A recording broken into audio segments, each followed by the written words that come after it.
when we manifest from the core energy of our desire, it's 100% pure, because there's no humanness, there's no expectations, there's no what you think it looks like. You're getting straight to source, straight to the universe, and connecting and manifesting and aligning with that pure intention for the highest good of all.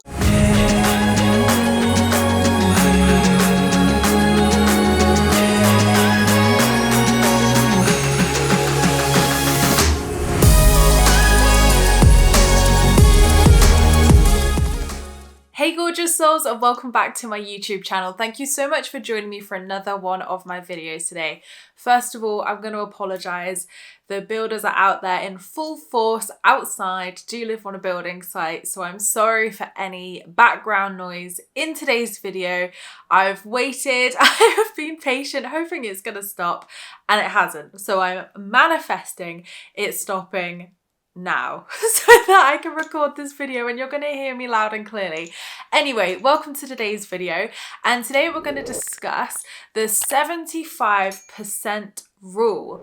And this is something that really fascinates me, and something that I first saw Jay Shetty discussing on a podcast about how no intention is a pure intention. And I thought, oh, hang on a minute, I'm intrigued. You've hooked me in, Jay.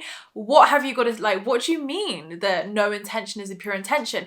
And basically he was explaining that he himself was taught that there's a percentage rule, and that 75% of every intention that we set, every manifestation, every intention is from ego, and 25% is from soul, is from purity, is from, that aligned place. And this really intrigued me massively, because I thought, wow, okay, so if we're always manifesting from an egotistical place, why do we do this? Why do we start off in that 75% state? Why do we only manifest a pure intention from 25%? And when everybody's striving for pure intentions, highest good of all, and being like, my intentions are pure, what does that actually mean? What does it actually mean to have a pure intention? What does it actually mean to manifest for the highest good of all?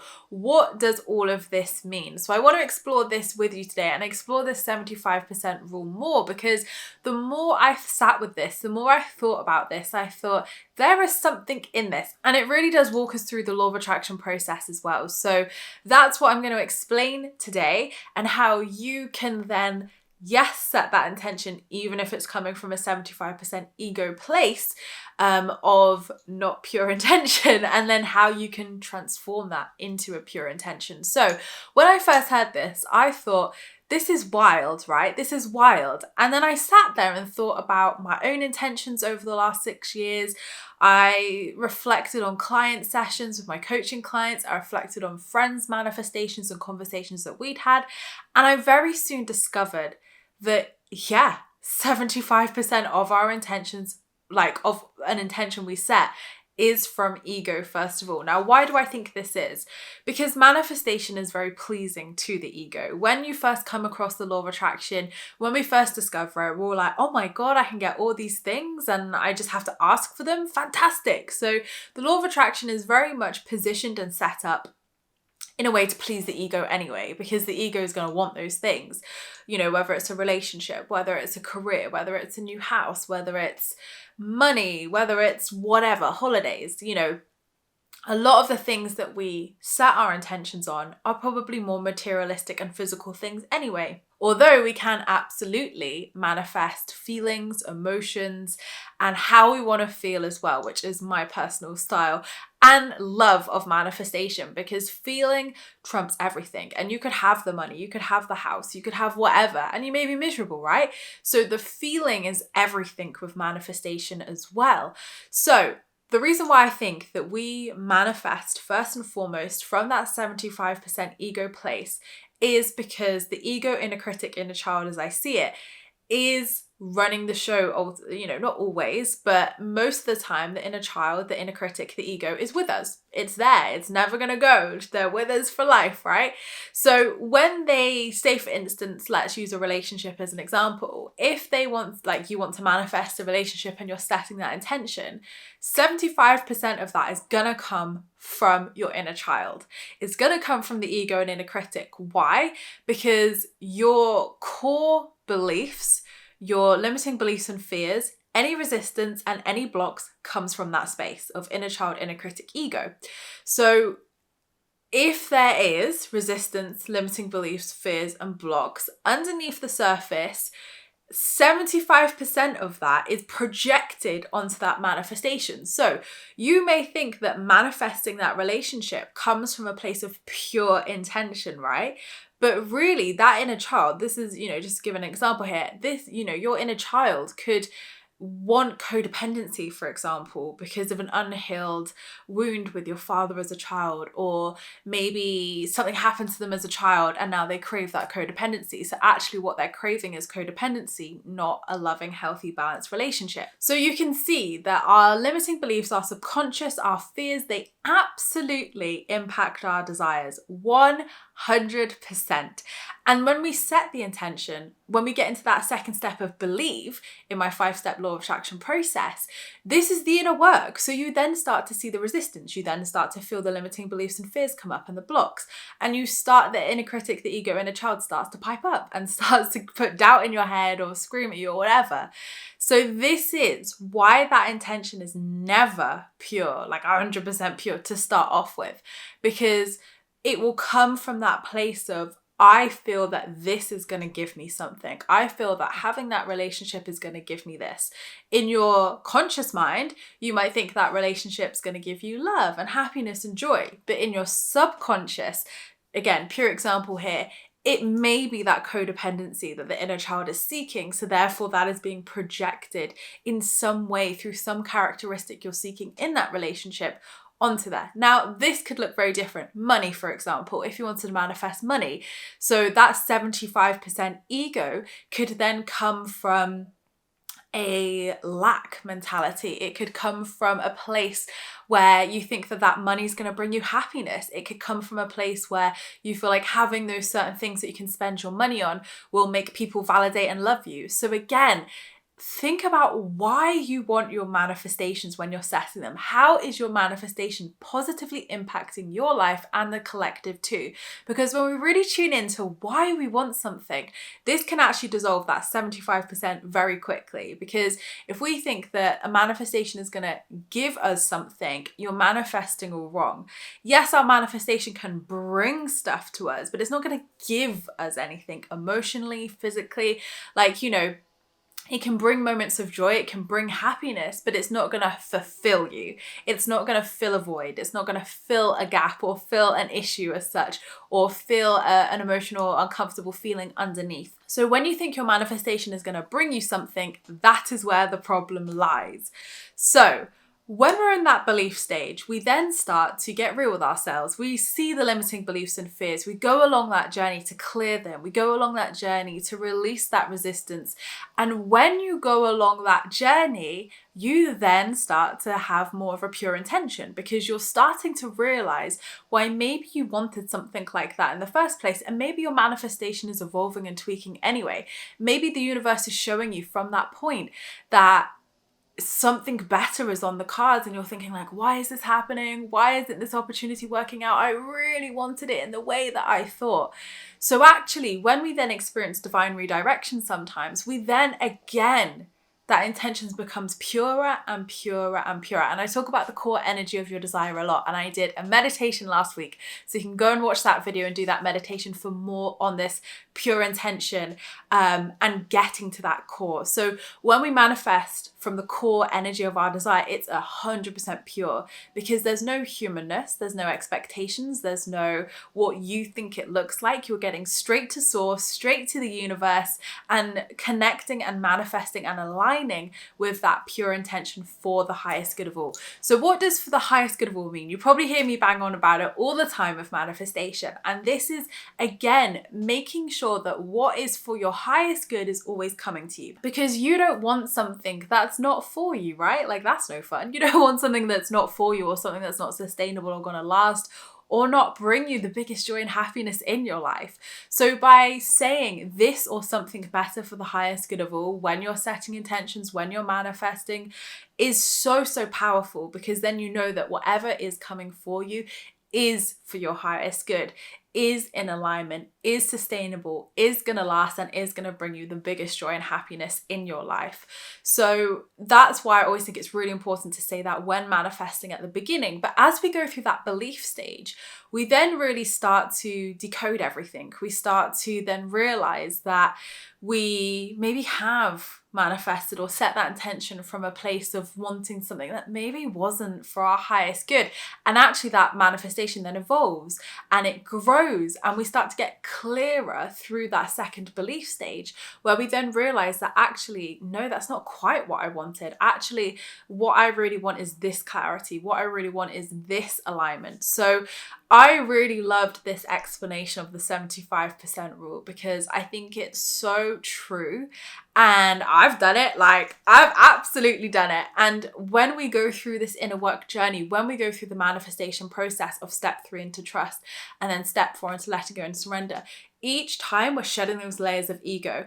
And I bet if you're watching this and you've manifested something big in your life, or you've manifested anything that has had resistance within yourself, you've noticed that each step through the law of attraction process, you're shedding those layers, you're shedding that ego, and you are releasing that percent, that 75% each time, so that actually it swaps.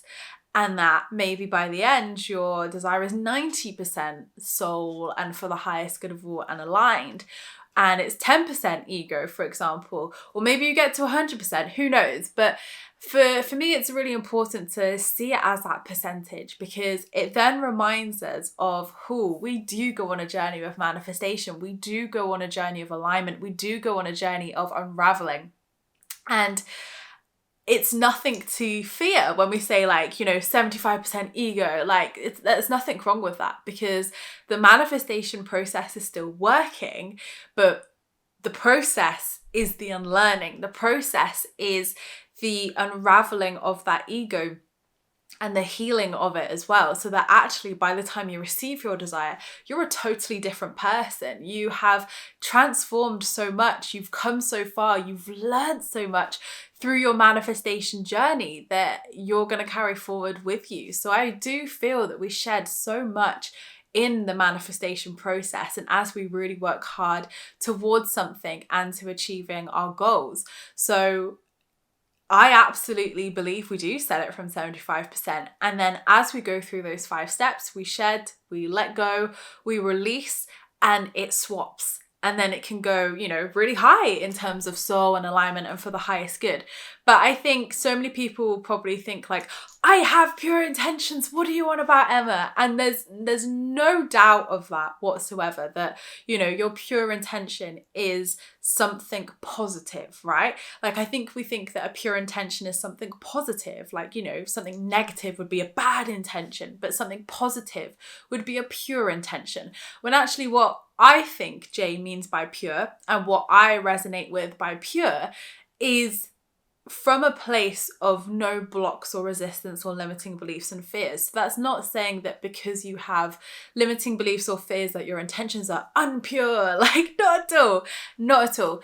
It means that it's coming from a place of wounded. It's coming from a place of an unhealed aspect of yourself that just needs a little bit of light shone on it. That's it. And as you shine that light on any resistance, limiting beliefs or fears that come up, as you shine that light on whatever comes up in that manifestation process to unlearn and release that 75% ego, it's alignment, right? Really, purity is alignment. Alignment to pure. And I think, people put so much in focus on pureness, right? And when you look at a pure intention, it must be angelic and 100% pure. So then to be 75% ego, you think, whoa, oh my God, my intentions aren't pure.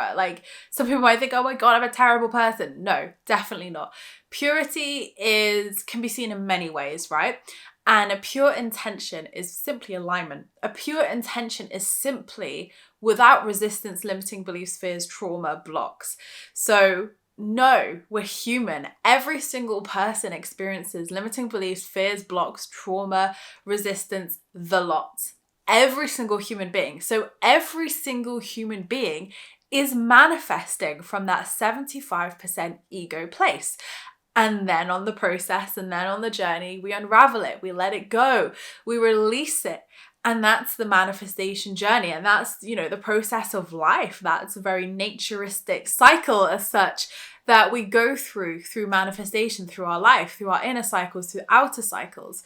So don't fear that 75% is there. See it as an opportunity. Say, okay, right, that's there. So what is there for me to remove? What is there for me to heal? What is there for me to align with and release anything if I need to, and align with that pure intention for the highest good of all? So aligning to the core energy of your desire, aligning to what is for your highest of good is a pure intention. Absolutely. So see it in that way. But this really sparked off a lot of thought and interest from me because I thought, oh, I've never heard someone say this before. And it's really, really interesting when you think about your own examples, when you think about others around you and watch people's videos on YouTube, how absolutely it does. And it's not a bad thing. It's not a bad thing at all. It is literally just how it happens.